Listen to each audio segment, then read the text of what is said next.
পশ্চিমবঙ্গ, আর একমাত্র জেলা যার নাম উত্তর 24 পরগনা। যেই জেলায় আমরা দাঁড়িয়েছি, এই জেলাতেই শাহজাহান নামক একজন সুশীল সমাজের প্রতিনিধি, ওই মনে হয় বসিরহাটের ওই দিকে থাকেন, উনি কানপত্র বসিয়ে দিয়েছিলেন প্রকাশ্যে। এবং তদানীন্তন ভারতের স্বরাষ্ট্রমন্ত্রী রাজনাথ সিং এই ঘটনা দিয়ে বিবৃতি পর্যন্ত দিয়েছিলেন।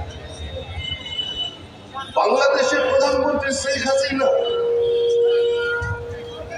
তিনি তো প্রধানমন্ত্রী নরেন্দ্র মোদীর পাশে বসে শান্তিনিকেতনে বিবৃতি দিয়ে দিলেন যে আমাদের জনসংখ্যা কত, বলে আমরা যদি খাইতে পাই তাহলে ওই কটা রোহিঙ্গা কেন খাইতে পারবে না।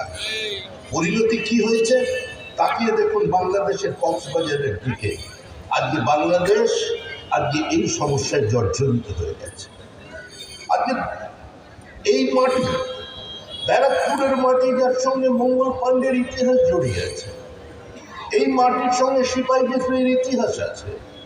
এই মাটি বহু রাজনৈতিক উত্থান পতনকে, বহু শ্রমিক আন্দোলনকে, বহু রাজনৈতিক সংঘর্ষকে, প্রতিবাদ আন্দোলনকে, তাদের সশস্ত্র বিরোধিতাকে দেহ মন দিয়ে স্পর্শ করেছে।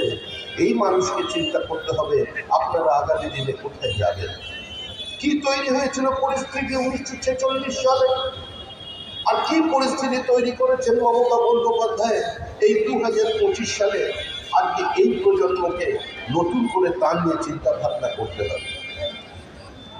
1946 সালের গ্রেট ক্যালকাটা ক্লিকের আগে সুরাবর্তী, তিনি বিহারের সমস্ত মুসলমান ভাই যারা আছেন, পুলিশের অফিসার, তাদের কলকাতায় ডেকে নিয়ে এলেন। সমস্ত থানার ওসি হয়ে গেল মুসলিম। রাতারাতি কিছু মসজিদ থেকে লিফলেট বিলি করে দেওয়া হলো যে সমস্ত হিন্দু মহিলাদের, অল্প বয়সী সুন্দরী যারা আছে তাদের তুলে নিয়ে, এবং তাদের শুধু ধর্ষণ করেই তোমাদের কাজ শেষ হবে না।